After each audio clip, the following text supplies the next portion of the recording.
Falimeraba-tsika tsy ariavin-drahitra tsy tia alady maraina fa enina ny volana oktobra ity. Misotran'Andriamanitra isika fa mbola nomeny an'izao fotoana izao indray fa atsika mandray ny teniny. Alohan'ny dirantsika ny amin'ny mofona an'io dia hivavaka isika.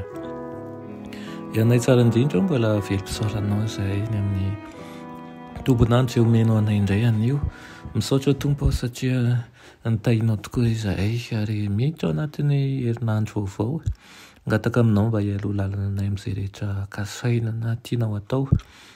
Ngataka aminao ihany koa mba hanome ny fahasoavanao aminay ka ny anjelinao masina tokoa ny hitoby manodidina anay. Nitenena Tompo fa voninkaina anao izay aminaran'i Jesosy. Amen. Lohatenin'ny mofona androany dia manao hoe ny asa fanompon'ireo anjely. Nalaina ny mpanjaka toko fahaenina andiny fa 7:10. Mpanjaka faharoa toko fahaenina andiny fa 7:10 manao hoe: ary Elisa nivavaka hoe Jehovah, mifona aminao aho, ampahirato ny masony mba hahitany.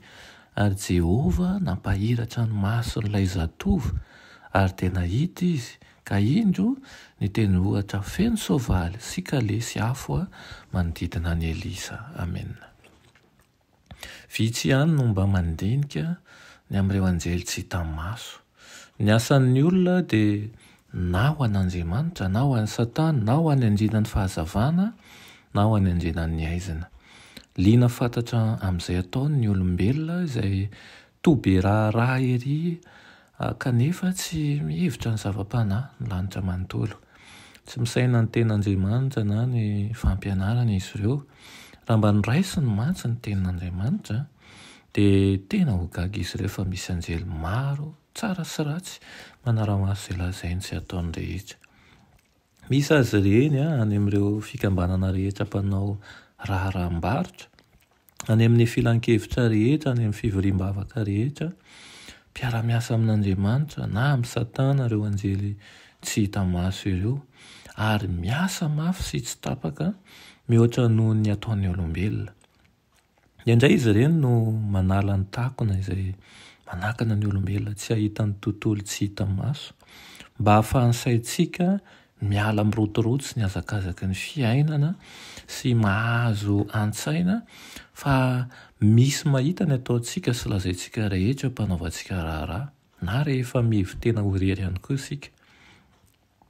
Tiany Tompo takatsika fa ireny anjely mahery mamango ny tontolo misy atsika ireny dia mandray anjara mavitsika amin'ny asa izay iverintsika fahantsika. Fa na manompo ireo anjely ireo ary matetika izy maka endrika olombelona. Tonga hanao ny anjarany eto amin'ity fiainan'ity izy ireo. Efa nandray fitenenana tao anatin'ny fivoriana izy ireny. Namelabelatra ny tantaran'ny olombelona teto anaty ampovory. Nanatanteraka asa izay tsy hain'ny olombelona atao ihany koa. Embetsaka izy ireo no efa jeneraly mpitaritafika mihitsy na koa hoe ny rahana androka ny arety mandringana. Efa niara-komana tamin'ireo ankohonana tso-piaina izy ireny ary matetika no miseho toy ny mpandeha lanaky ny dia izay mitady fialofana hiatrehana ny alina. Aoka zava-tsara kokoa ao an-tsaintsika ny asan'ireo anjely mpamangy ireo ary tsy mamangivangy toy izao izy ireny fa misy programany tokoa eo amin'ny fiainantsika ny olombelona dia ny ahafahantsika mahatsapa ihany koa fa avy amin'Andriamanitra ary misy zavatra tian'Andriamanitra hatongavana eo amin'ny fiainantsika tsirairay avy. Ny riko amintsika dia mba hatsapahantsika sy mba hahiratany saintsika ihany koa fa misy zavatra miseho ivelan'ny tontolo izay hitan'ny masontsika ary tena mihatrika ihany koa amin'ny fiainana ara-panahintsika izany. Vavakisika, eranay tsara ny azan-danitra mbola misaotra anao izahay amin'izany teninao izany. Misaotra ihany koa Tompo mampatsiahy anay indrindra ny amin'ireo asan'ireo anjely ireo eto amin'ity tontolo misy anay ity.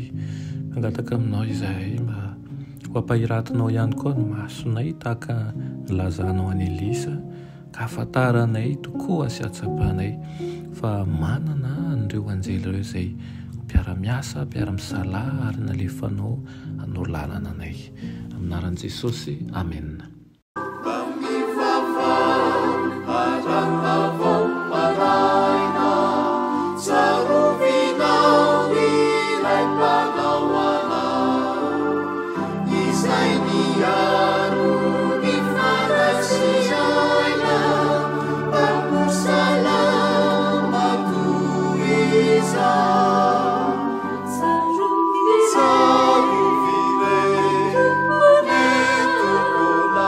Sarvia